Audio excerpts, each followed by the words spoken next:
오늘은 신명기 34장을 상고하겠습니다. 신명기 34장은 두 가지가 끝나고 있습니다. 모세의 인생이 끝나고 신명기의 말씀이 끝나고 있습니다.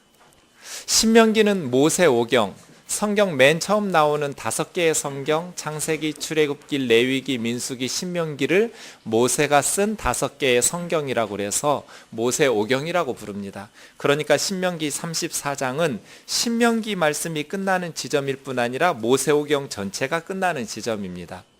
이거 중요한 말입니다. 모세는 5권의 성경을 쓴 것이 아닙니다. 창세기부터 신명기까지 하나의 성경을 썼습니다. 예수님 시대까지만 해도 창세기, 신명기 이런 단어조차 없었습니다. 예수님께서도 모세의 율법 혹은 모세의 책 이런 식으로 부르셨습니다. 오경이라는 단어도 예수님 시대에는 없었습니다. 오경이라는 단어가 맨 처음 역사적으로 등장한 것은 주후 2세기입니다. 이게 무슨 말이냐면 신명기를 읽으실 때는 신명기 하나만 읽어서는 안 된다는 뜻이에요. 창세기부터 신명기까지 하나의 성경으로 썼는데 그 중에 마지막 부분만 읽고 나서 그 부분 바르게 이해할 수 없는 것이지요. 신명기를 이해하려면 창세기부터 신명기까지 전체를 다 읽으시면서 전체의 구조 속에서 신명기를 살펴야 됩니다. 그래서 오늘은 먼저 본문을 살펴보고요.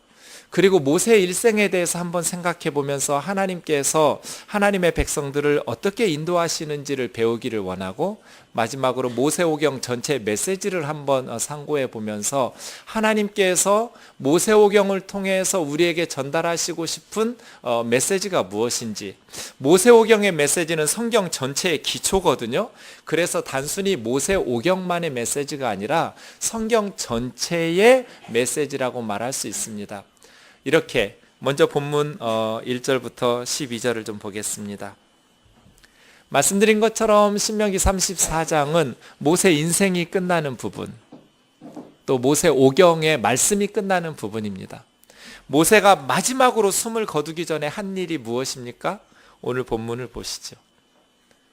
모세 일생의 마지막 역할, 그것은 모압 평지 느보산에 올라가 비스가 산꼭대기에서 하나님께서 조상들에게 주시마 약속하신 젖과 꿀이 흐르는 땅을 본 것입니다. 지도를 좀 보시면 제가 오른쪽 아래쪽에 빨간 화살표로 해놓은 것이 느보산입니다. 요단강 동쪽에 사해바다 오른쪽에 있습니다. 저 느보산에 비스가라는 산꼭대기에서 하나님께서 먼저 요단강 동쪽을 보게 했습니다. 요단강 동쪽은 르벤, 갓, 므낫세 2분의 1 이렇게 두 지파 반에게 준 땅입니다. 저 두 지파 반의 공통점은 가축들이 많은 지파였습니다.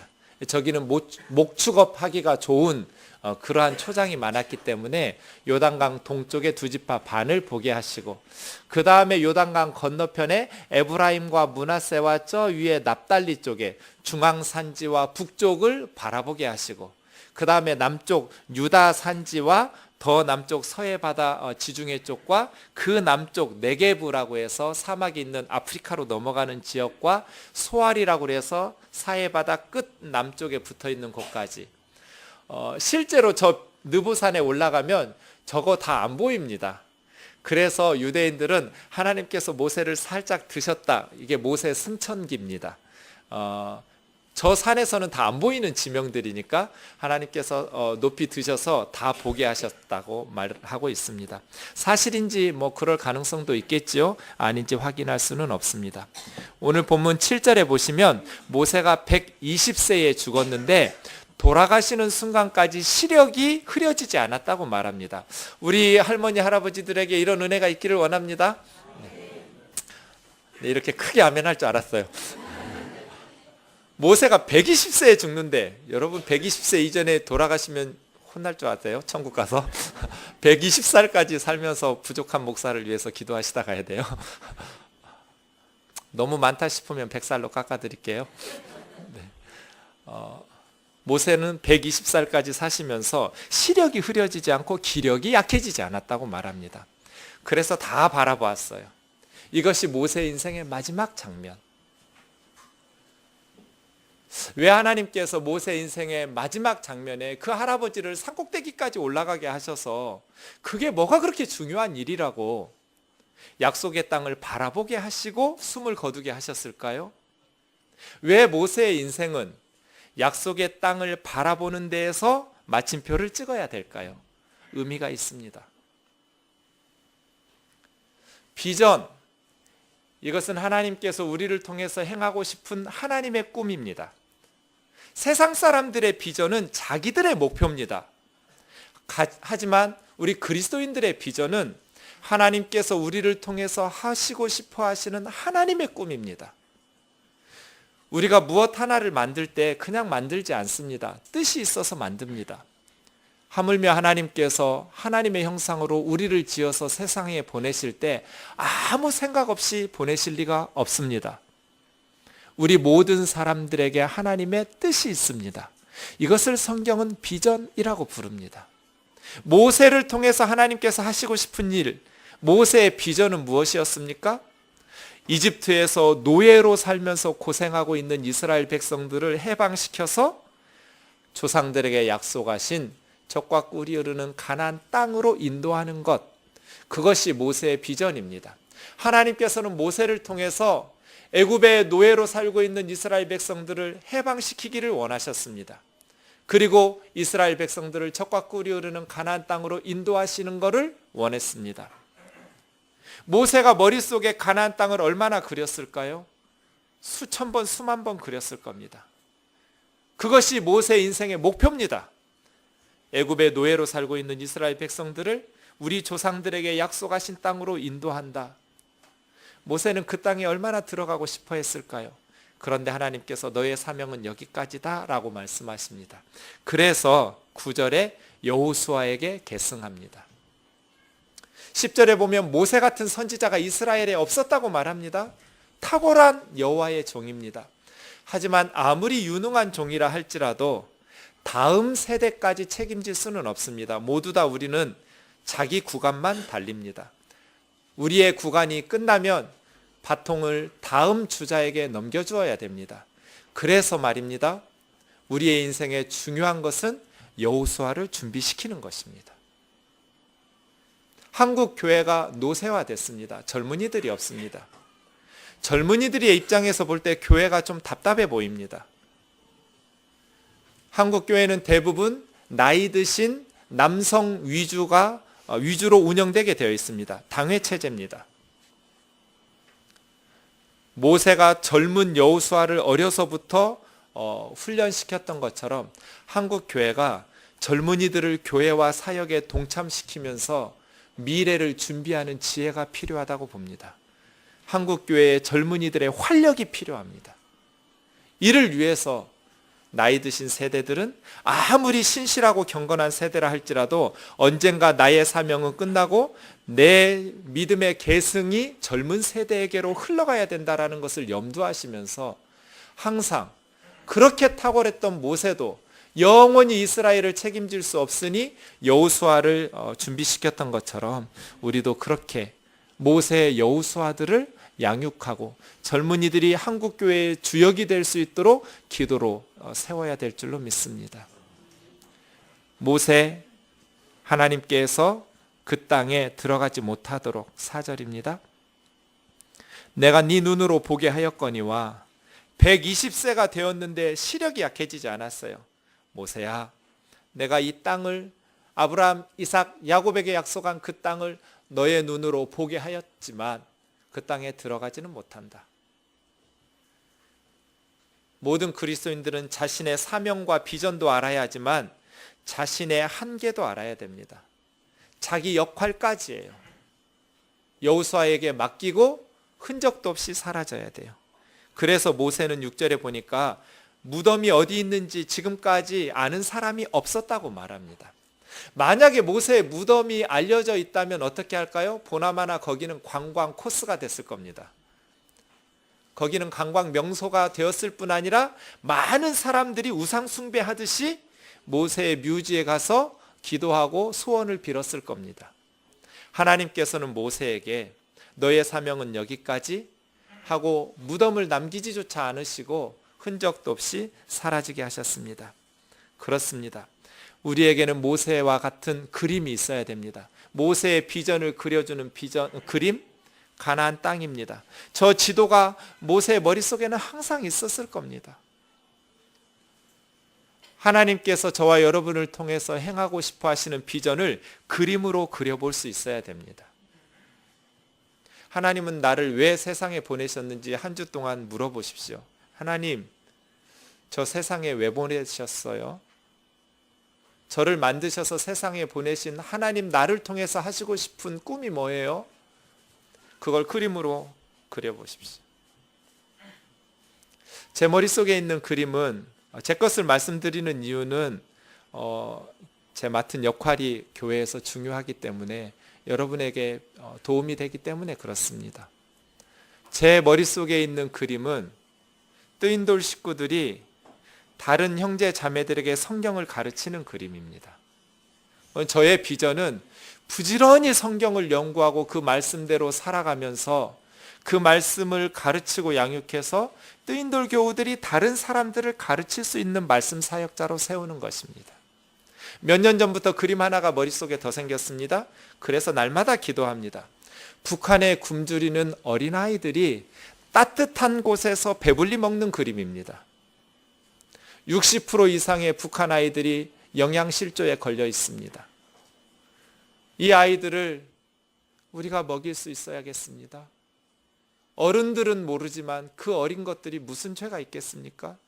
하나님께서 우리에게 풍요로움을 주셨다면 우리 그리스도인들이 누구보다 앞장서서 우리 동포들, 그 어린 아이들의 굶주림을, 그 추위에 떨고 질병으로 고생하고 굶주림에 죽어가는 아이들을 따뜻하게 배부르게 먹을 수 있게 하는 것이 또 하나의 그림입니다. 모세가 가나안 땅을 머릿속에 놓고 마지막 그 그림 보고 그 코앞인 요단강 동쪽까지 이스라엘 백성을 인도하고 숨을 거둔 것처럼, 우리가 숨을 거두기 전에 우리가 오랫동안 그림을 그리면서 기도해 왔던 것들을 눈으로 볼 수 있게 하시기를 원합니다. 그러기 위해서 준비되고 노력하고 우리가 최선을 다해서 하나님 앞에 기도하는 것이 필요한 것입니다.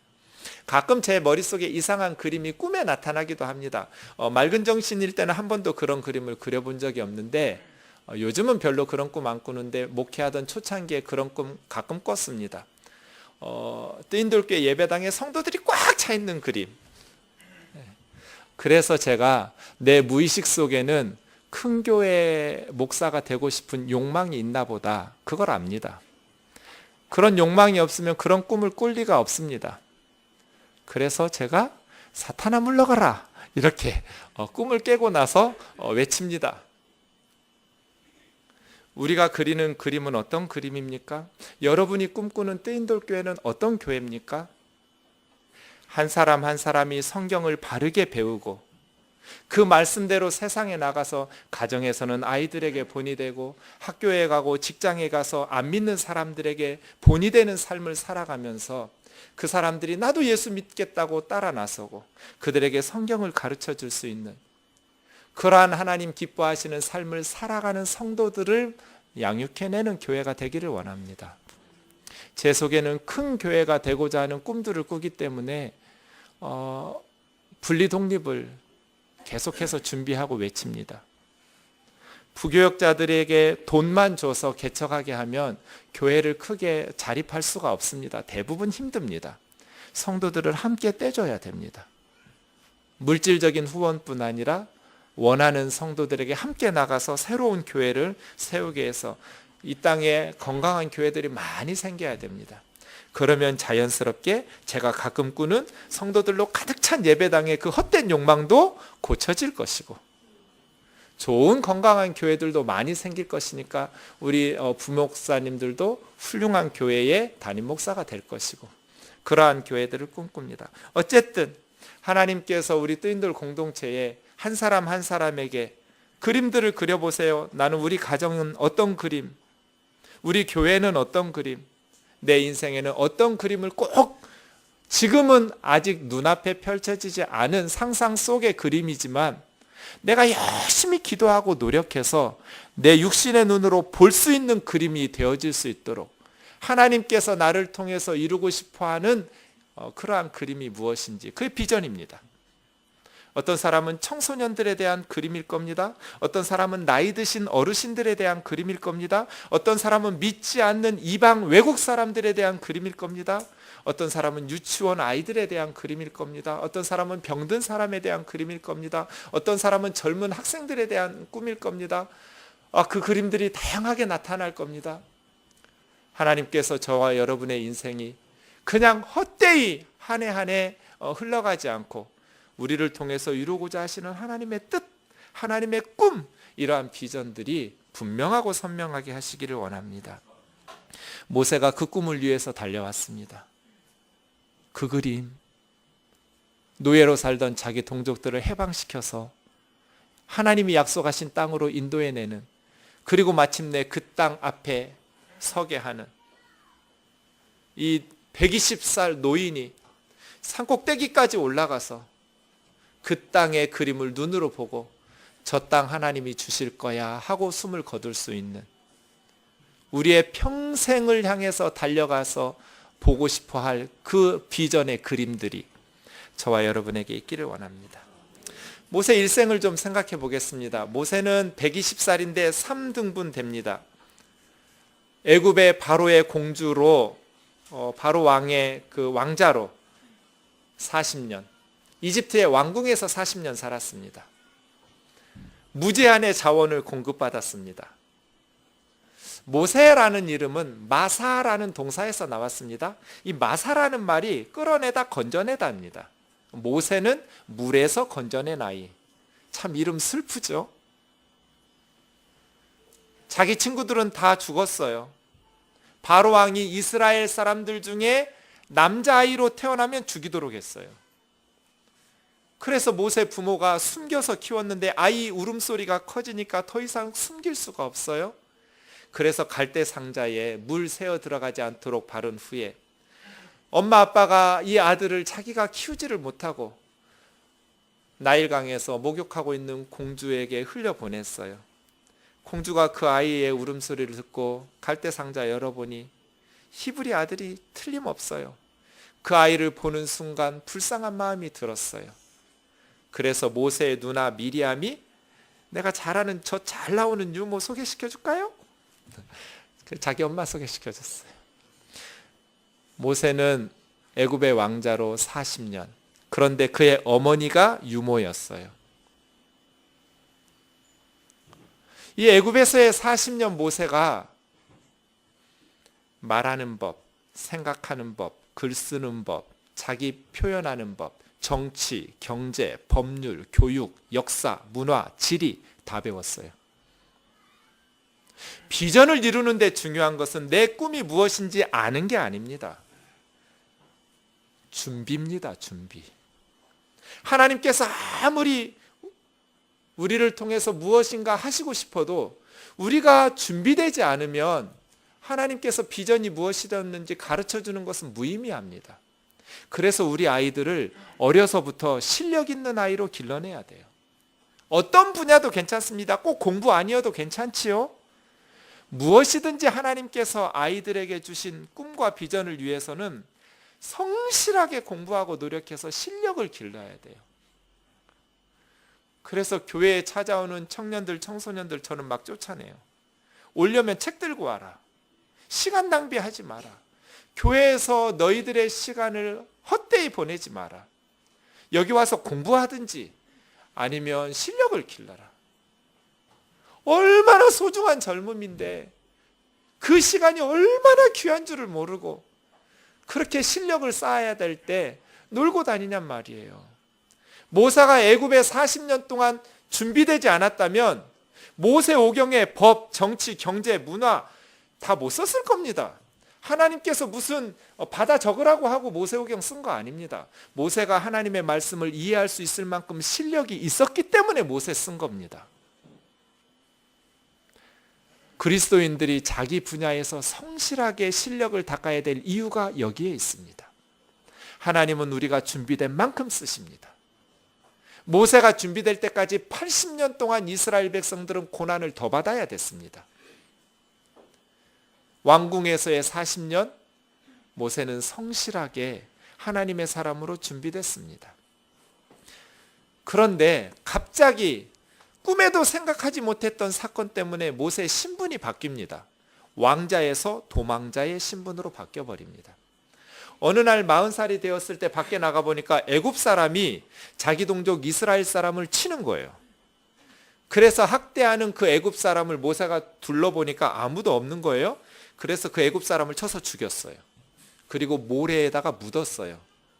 아무도 없었기 때문에 아무 일 없으리라고 생각했는데, 그 다음 날은 같은 히브리 사람들이 이스라엘 사람들끼리 싸우는 거예요. 가만히 보니까 한 사람이 잘못됐어요. 그래 그 사람을 책망했어요. 왜 동족에게 그렇게 못되게 하느냐고 했더니, 이 이스라엘 사람이 모세에게 뭐라고 말하냐면, 야, 네가 언제 누가 너를 우리의 지도자로 세우고 재판장으로 세웠느냐? 애굽 사람 죽이더니 이제는 나까지 죽이려고 하느냐? 모세가 깜짝 놀랐어요. 자기가 애굽 사람 죽인 것이 탈로 났다라는 것을 그때 알았어요. 그래서 그날로 지금 사우디아라비아 쪽인 미디안 광야로 도망갔어요. 전혀 자기가 예상하지 못한 사건이었어요. 그런데 그 사건 때문에 모세는 애굽의 왕자에서 광야의 목동으로 바뀌었어요. 여러분, 40년 동안 미디안 목동으로 있으면서 모세가 자기가 애굽 사람을 쳐서 죽였던 그 사건을 몇 번이나 머릿속으로 리플레이 했을까요? 수도 없이 반복해서 후회했을 거예요. 그 한 사건이 한순간에 모세의 인생을 바꿔버렸어요. 마음의 부담감을 가지고 컸을 거예요. 왕궁에서 내 친구들 죽어가고 있을 때 살아남아서 이 호화로운 왕궁에서 생활할 때 모세는 이스라엘 동족을 구원해내야 될 하나님이 주신 어떤 사명감들이 있었을 거예요. 그런데 이제 광야에서 40년 동안 목동으로서 살아야 되는, 아무것도 할 수 없는 무능한 사람으로 전락해버렸어요. 하지만 하나님의 뜻이 있었지요. 하나님의 계획은 무엇이었습니까?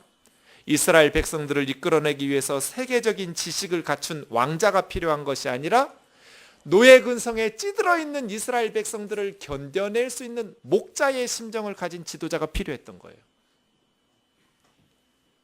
성경이 뭐라고 말합니까? 모세는 지면의 모든 사람보다 온유함이 승했다고 말합니다. 누구보다도 온유했다. 온유라는 말은 따뜻하고 부드러운 성품입니다. 성경에서 말하는 이 온유라는 것은 자기에게 잘해주는 사람에게 따뜻하고 부드럽게 대하는 것이 아니라 자기를 거스르고 까칠게 하고 힘들게 하는 원수 같은 사람에게 따뜻하게 대하고 부드럽게 대하는 겁니다. 모세는 40년 동안 미디안의 목동으로 양을 치면서 풍찬노숙하면서 성품이 온유해졌어요. 분노를 참지 못하고 쳐서 죽였던 자기의 과거의 죄를 끊임없이 후회하면서 이제 모세는 온유한 사람으로 변화된 것이죠. 그렇게 80이 되었을 때 하나님께서 모세를 부르셨습니다. 사랑하는 형제 자매 여러분, 저와 여러분의 실수가 반드시 불필요한 것은 아닙니다. 모세는 그 뼈아픈 실수를 통해서 자기의 성품을 온유한 목자로 변화시켰습니다. 성경을 보십시오. 뼈아픈 아픔이 없었던 사람들 거의 없습니다. 위대한 하나님의 사람치고 뼈아픈 실수와 후회스러운 과거가 없는 사람이 없습니다.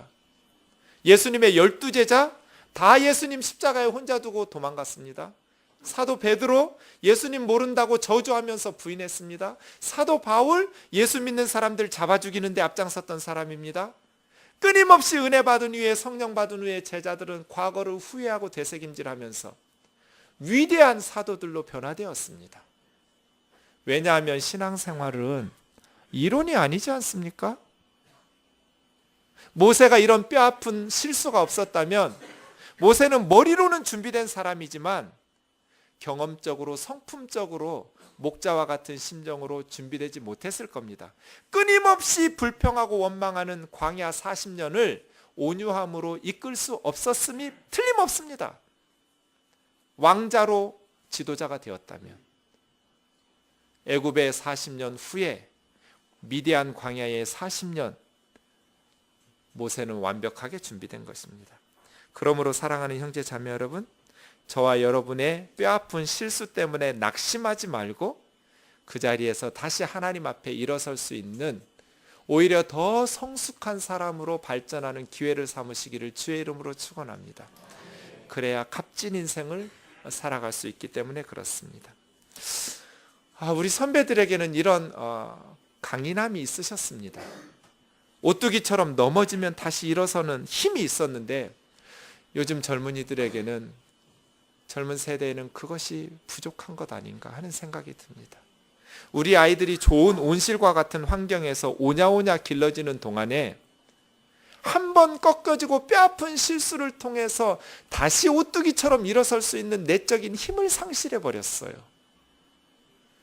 부모님들이 이것을 좀 명심할 필요가 있습니다. 때로 우리 아이들의 인생에 성공만이 유익한 것은 아닙니다. 뼈아픈 실수가 그 아이의 인생에 약이 될 수 있지 않겠습니까? 가슴 아프지만 너무나 간섭해서 도와주려 하지 말고 아이들 스스로 극복해낼 수 있도록 뒤에서 기도로 후원하고, 아이들이 고생하는 거 너무나 하나님께서 우리 아이만 미워한다고 불평하지 마시고, 하나님께서 병들게 하고 실수하게 하고 이렇게 어려움들이 있으면 더 강인한 아이로 키워서 모세처럼 위대한 하나님의 일꾼으로 세워가려는 그러한 소망함을 가지고 우리 자녀들 위해서 기도할 수 있기를 원합니다. 모세의 마지막 30년은 우리가 잘 알고 있습니다. 출애굽한 후에 미디안까지입니다. 모압 땅까지입니다. 모세의 80년 준비가 마지막 40년을 훌륭한 민족의 지도자로 이끌어갈 수 있도록 인도하게 된 것입니다. 사랑하는 형제 자매 여러분, 한 사람의 힘을 무시하시면 안 됩니다. 모세 한 사람이 이스라엘의 역사의 물꼬를 바꿨습니다. 하나님 나라의 역사를 바꿔놨습니다. 한 사람이 얼마나 위대합니까?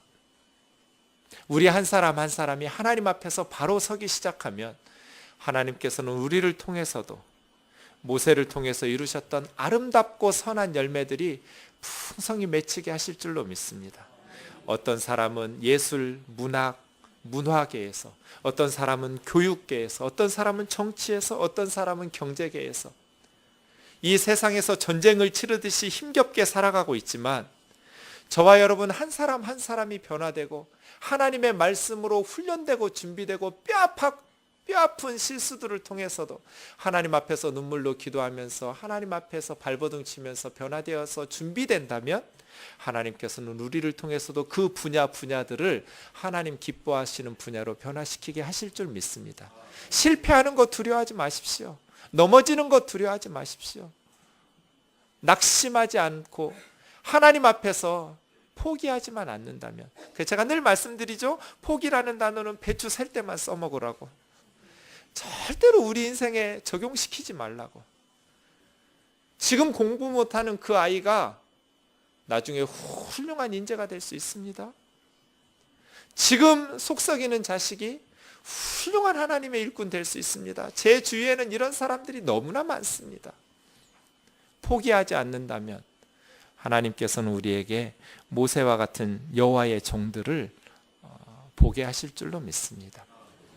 이제 모세 오경의 메시지를 좀 생각해 보겠습니다. 말씀드린 것처럼 신명기는 신명기만 읽어서는 알 수 없는 성경입니다. 창세기부터 신명기까지. 자, 여러분, 창세기, 출애굽기, 레위기, 민수기, 신명기, 이 모세 오경의 주제가 뭘까요?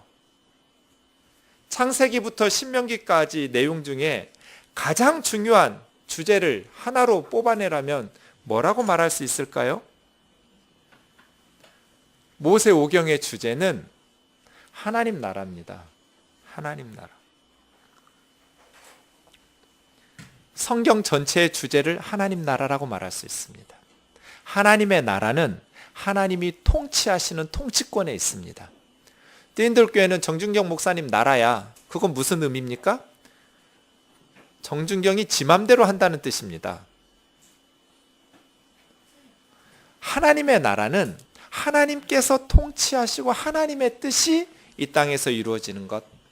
사회 시간에 배웠죠? 나라의 핵심 요소가 세 가지입니다. 국민이 있어야죠. 백성들이 있어야 돼요. 또 살아갈 땅, 영토가 있어야 돼요. 주권이 있어야 돼요. 국민과 땅이 있는데 우리나라의 주권을 일본에게 빼앗았을 때 대한민국이라는 나라는 제대로 된 나라 아니죠. 반드시 이 세 가지가 있어야 돼요. 하나님의 나라도 이 3요소가 있어야 돼요. 이 세 가지 중에 마지막 세 번째 주권은, 하나님 나라의 주권은 하나님에게 있으니까, 통치권이 하나님에게 있으니까 우리는 순종하기만 하면 돼요. 그러니 두 가지만 필요하면 돼요. 하나님 뜻에 순종하는 하나님 나라의 백성과 그 백성들이 살아갈 땅, 이것이 모세오경의 주제예요. 창세기에는 크게 두 부분으로 나눌 수 있습니다. 1장에서 11장, 12장에서 50장. 1장에서 11장, 12장에서 창세기의 내용이 바뀌는 것은 거기서 아브라함이 하나님으로부터 부름받기 때문에 그렇습니다. 1장에서 11장까지 5가지 내용 나옵니다. 천지창조. 하나님께서 세상을 창조하셨습니다. 너무 기쁘셨습니다. 그리고 사람들을 에덴이라는 동산에 두셨습니다. 에덴이라는 뜻은 기쁨이라는 뜻입니다. 하나님께서 사람들이 기쁘게 살기를 원하셨습니다. 하나님의 뜻에 순종하면서 사는 나라, 기쁨이 넘치는 에덴 동산에서 하나님의 백성들이 살기를 원하는 곳, 하나님 나라입니다. 그런데 창세기의 두 번째 사건은 3장의 선악과입니다. 죄가 세상에 들어왔습니다. 죄의 핵심은 하나님 나라를 거부하는 겁니다. 하나님의 통치를 거부하는 것. 사탄의 마지막 멘트가 뭡니까? 그 소리 듣고 하와는 선악과 따먹었어요. 배고파서 먹은 거 아닙니다. 먹을 게 부족해서 먹은 거 아니에요. 네가 하나님처럼 될 줄 알고 못 따먹게 하신 거야. 하와가 선악과 따먹은 이유는 하나님처럼 되고 싶은 겁니다. 자기들이 하나님 되려는 것. 하나님의 통치를 거부하는 하나님의 나라가 깨져버렸어요. 하나님께서 꿈꾸신 것은 인간들이 하나님의 통치에 순종하면서 하나님 사랑하고 이웃 사랑하면서 살아가는 거예요. 그럴 때 에덴, 기쁨이 생겨요. 그런데 인간들이 스스로가 하나님이 되어버렸어요. 하나님의 통치를 거부하기 시작했어요. 하나님 나라가 깨진 거예요. 그리고 났더니 세 번째 사건, 이제 형이 동생을 쳐서 죽이네요. 가인과 아벨이죠. 더 인구들이 늘어나더니 힘 있는 사람과 연약한 사람들이 나뉘고 힘 있는 권력자들이 독재자가 되어서 자기 눈에 아름다운 여자들, 남의 집 딸들, 부인들 다 뺏어서 자기 부인 삼고 계급적 질서가 형성됩니다. 그러한 사회는 누구를 위해서 존재해야 돼요? 그래서 하나님께서 노아 홍수로 심판하셨어요. 세상이 멸망하는 심판을 받았음에도 불구하고 인간들의 죄성이 개선이 안 됐어요. 다시 하나님을 대적하는 바벨탑을 쌓는 거예요. 하늘 꼭대기까지 닿는. 이것이 창세기에 아브라함 부르기 전에 5가지 사건이에요. 하나님의 계획이 깨졌어요. 이거 한마디로 말하면 하나님 나라 깨진 거예요.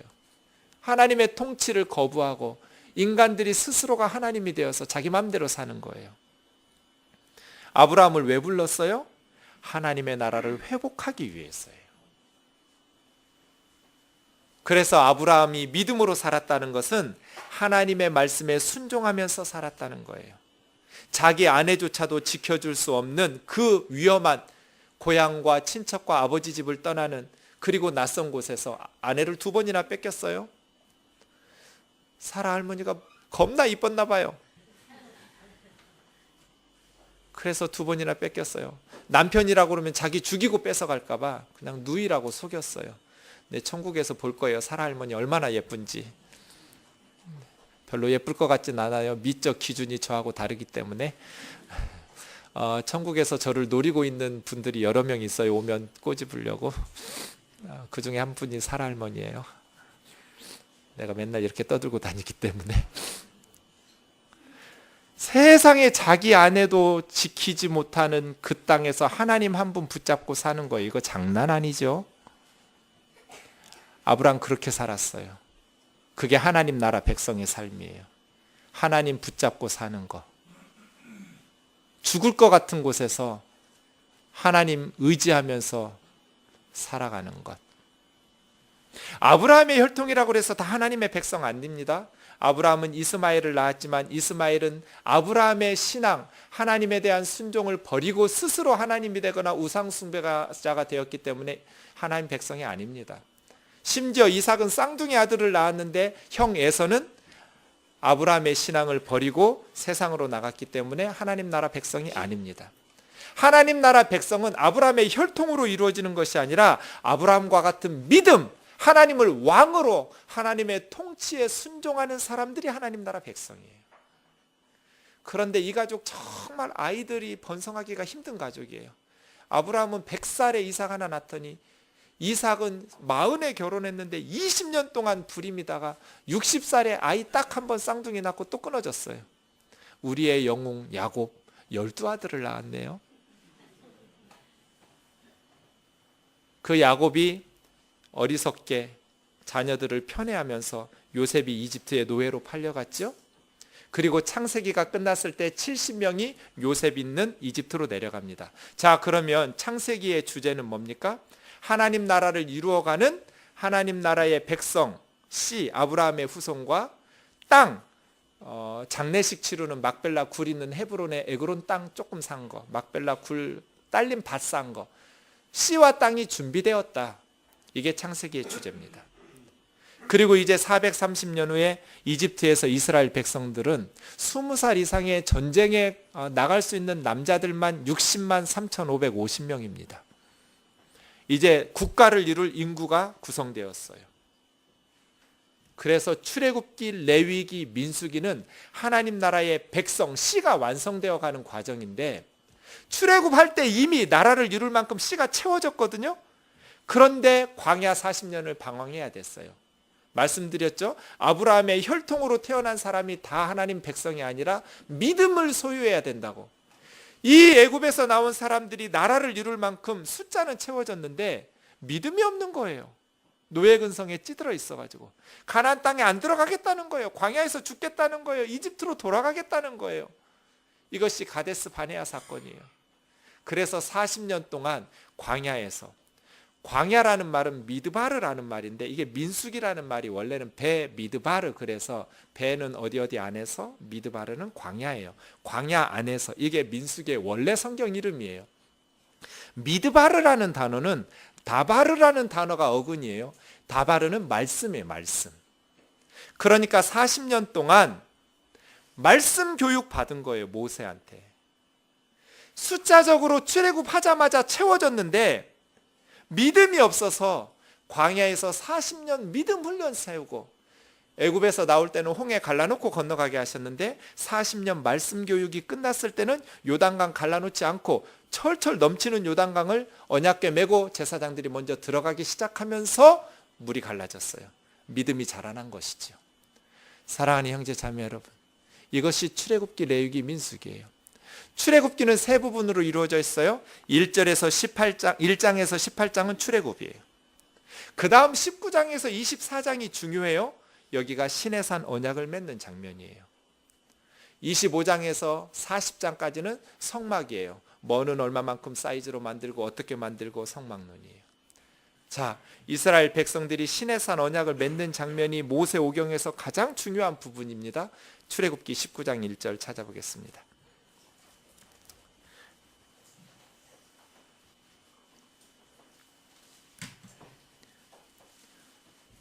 신학교에서 강의하는 것 같죠? 딱딱하고 재미없어도 맨날 소프트한 음식만 먹으면 여러분 병 걸려요. 이렇게 딱딱한 고기도 씹어 드셔야 돼요. 계속 홈페이지에 들어가서 반복해서 이 설교를 들으세요. 그래야 성경에 뼈대가 생겨요. 출애굽기 19장 1절에 보면 2달 동안 이제 출애굽한 후에 걸어왔어요. 그래서 3월이 되던 때 시내 광야에 이르렀어요. 그리고 2절에 보면 시내 광야에 있는 산이 하나 나와요. 그래서 시내산이라고 불러요. 3절에서부터 보면 하나님께서 모세를 부르셨어요. 시내산 꼭대기로. 그리고 4절부터 이야기하는 거예요. 하나님의 프로포즈가 시작됐어요. 모세야, 내가 애굽 사람들에게 어떻게 행했는지, 그리고 너희 이스라엘 백성들을 독수리가 날개로 업어서 여기까지 데려오듯이 그렇게 데려온 것을 너희가 다 경험했느니라. 만약 너희가 나와 언약을 맺으면, 너희가 나의 백성이 되면, 언약은 결혼식 같은 거예요. 당신이 내 신부가 되면, 내 아내가 되면, 이렇게 하는 것처럼 하나님께서 너희가 내 백성이 되면, 세계가 다 나에게 속해 있는데 너희를 내가 가장 소중한, 이 소유라고 번역했는데, 이 소유라는 단어는 서굴라라는 말은 보물이란 뜻이에요. 만일 너희가 내 백성이 되면 나는 너희를 가장 소중하게 사랑하면서 보물처럼 여기겠다는 뜻이에요. 할래?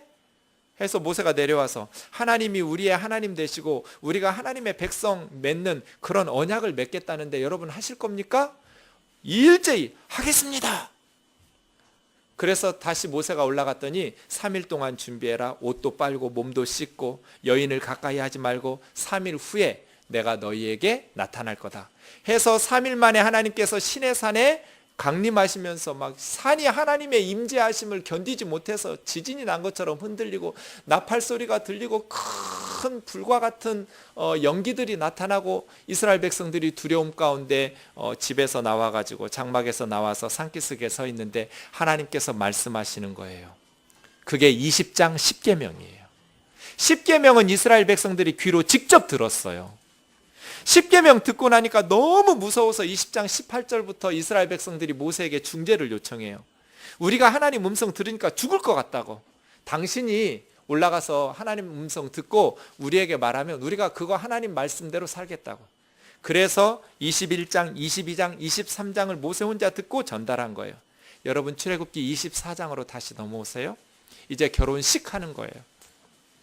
1절부터 보시면 모세와 아론 그리고 두 아들 나답과 아비후 그리고 70명의 장로가 산으로 올라가고 모세는 끝까지 올라가서 산꼭대기에 서서 하나님으로부터 말씀을 받아왔어요. 그리고 이스라엘 백성들에게 말하는 거예요. 하나님의 율법을 전하니까 이스라엘 백성들이 우리가 그 말씀대로 살겠습니다 하는 거예요. 모세가 이걸 기록하라고 그랬어요. 이건 나중에 7절의 언약서가 돼요. 그리고 모세는 제단을 쌓았어요. 짐승을 불살라 바칠 수 있는 번제단을 만들어 놓고 짐승들을 많이 잡았어요. 소와 양과 염소 같은 것들을 잡아서 피를 둘로 딱 반으로 나눴어요. 그래서 짐승의 피 절반은 그 제단 주변에 뿌리고 나머지 짐승의 피 절반은 양푼에, 여러 양푼에 담았어요. 성경에 양푼이라는 단어가 나와요. 여러분이 상상하는 그 양푼이에요. 양푼 비빔밥 할 때 양푼. 이 양푼에다가 짐승의 피를 담아놓고 다시 아까 모세가 하나님에게 받았던 언약서 쓰라고 했던 그 율법을 낭독해 주었어요. 큰 소리로 읽어주었더니 이스라엘 백성들이 다 지키겠다는 거예요. 그래서 모세가 양푼에 담았던 피를 이스라엘 백성들에게 다 뿌렸어요.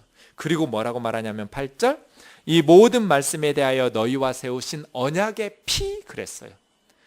하나님이 이스라엘의 하나님이 되시고 이스라엘은 하나님의 백성이 되는데 왜 피를 뿌렸을까요? 맹세예요. 이 언약을 지키지 않는 쪽이 피 쏟고 죽는 거예요. 제단에다가 반절 뿌린 것은 하나님이 맹세하신 거예요. 내가 너희에게 약속한 대로 하나님 역할 안 해주면 내가 피 쏟고 죽을 거다.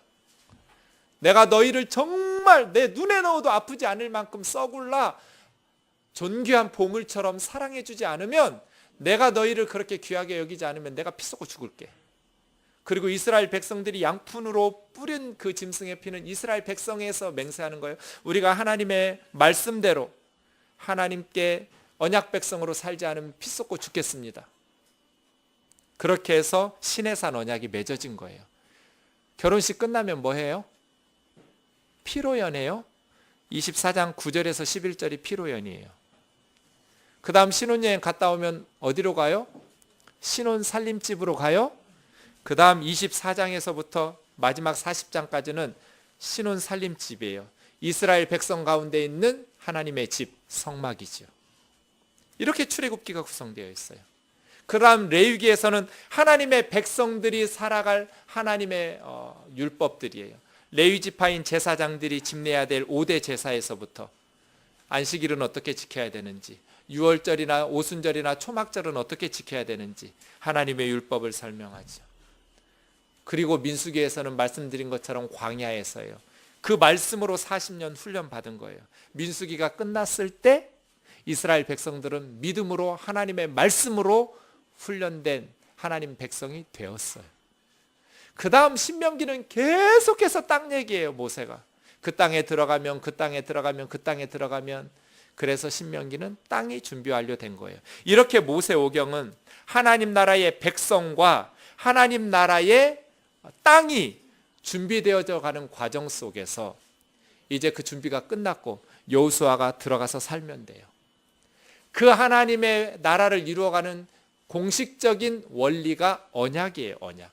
결혼식을 통해서 남편과 아내가 공식적이고 법적인 관계가 형성되는 것처럼 시내산 언약을 통해서 하나님과 이스라엘 백성들이 공식적인 관계가 형성되었어요. 그런데 누가 깨버렸어요? 이 언약을? 사람들이 깨버렸어요. 그래서 구약이 끝난 거예요. 모세와 하셨던 시내산 언약, 그리고 신명기에서 40년 후에 갱신했던 모압 세겜 언약이 무너져 버렸어요. 인간들이 언약을 깨뜨렸으니까 이제 인간들은 어떻게 해야 돼요? 피 쏟고 죽어야 돼요. 하나님하고 우리는 그냥 오다 가다 만난 사이가 아니에요. 목숨 걸고 하나님의 백성이 되고 하나님은 우리 하나님이 되기로 맹세하고 세워진 언약 관계예요. 그런데 인간들이 죄를 범해요. 이스라엘 백성들이 우상 숭배하고 이웃을 죽이고 거짓말하고 폭력을 행사하고 하나님의 언약 백성이 깨어져 버려요. 그래서 옛 언약은 끝났고 이제 신약이 시작되는 거예요. 예레미야 31장 31절에서 34절까지 하나님께서 예언하신 것처럼 새로운 언약을 시작하셔요. 그 새로운 언약이 바로 예수 그리스도의 십자가의 피로, 우리 대신에 예수님이 인간들이 감당해야 될 죄값을 치르느라고 십자가에 죽으시고 피 흘리셔서 우리 죄가 용서받는 새로운 언약 관계로 들어가는 거예요. 그래서 마가복음 14장 23절 24절에서 예수님이 마지막 날 제자들과 저녁 식사하시는 최후의 만찬 자리에서 받아 마시라, 이것은 너희를 위하여 흘리는 나의 피 곧 언약의 피니라 그러셨어요. 사랑하는 형제 자매 여러분, 이렇게 하나님의 나라가 예수 그리스도 안에서 새롭게 시작된 것입니다. 하나님의 꿈이 뭐예요? 모세를 통해서 이루고 싶었던 꿈은 뭐예요? 단순히 이스라엘 나라가 아닙니다. 인간들의 죄로 말미암아서 무너져 버렸던 하나님 나라를 회복하는 거예요. 이제 우리가 예수 그리스도 안에서 하나님의 나라인 그리스도인들이 되었어요. 우리 뜨인돌 교회는 어떤 하나님의 나라가 되어야 될까요? 사랑하는 형제 자매 여러분, 하나님의 말씀을 부지런히 묵상합시다. 그리고 그 뜻에 순종하며 살아갑시다. 우리 뜨인돌 교회가 하나님의 통치, 어떤 인간이나 어떤 인간들의 모임이 왕이 되는 교회가 아니라 하나님께서 다스리시는 뜻이 하늘에서처럼 땅에서도 이루어지는 하나님의 통치가 구현되는 하나님 나라 되기를 주의 이름으로 축원합니다. 하나님께서 우리에게 썩을라라고 말씀하십니다. 눈에 넣어도 아프지 않다고 말씀하시면서 그의 아들 예수 그리스도를 십자가에 내어주셨습니다. 우리도 하나님을 그렇게 사랑하기를 원합니다. 우리가 살아가면서 얼마만큼 하나님을 생각하고 얼마만큼 하나님을 사랑하나요? 사랑하는 형제 자매 여러분, 하나님께서 우리에게 언약을 맺으시고 하나님의 백성으로 삼으신 것은 그만큼 우리를 값지고 귀하게 여기시면서 사랑하시겠다는 뜻입니다. 툭하면 원망하고 툭하면 불평하고 하나님의 말씀 공부하자 그러면 게으르게 이 핑계 저 핑계 다 대면서 세상 사람들처럼 이 세상에서 천년만년 살 것처럼 살아가는 어리석은 삶을 이제는 멈추고 예수 그리스도 안에서 십자가를 짊어지고 우리에게 주신 사명 감당하는 삶을 살기를 원합니다. 왜 성도들이 목사들을 호화롭게 살게 만듭니까? 목사들이 호화롭게 살아야 자기들이 호화롭게 살아도 부담이 없거든요. 이따구 짓 하시면 안 돼요. 우리는 예수 믿는 사람들이잖아요. 애들이 굶어 죽잖아요. 복음을 못 듣고 죽어가잖아요. 우리가 누릴 거 다 누리고 입을 거 다 입고 먹을 거 다 먹고 호화롭게 예배당 지어놓고 아무리 그 안에서 하나님의 영광을 노래해도 거기에 하나님의 영광이 나타날 리가 없습니다.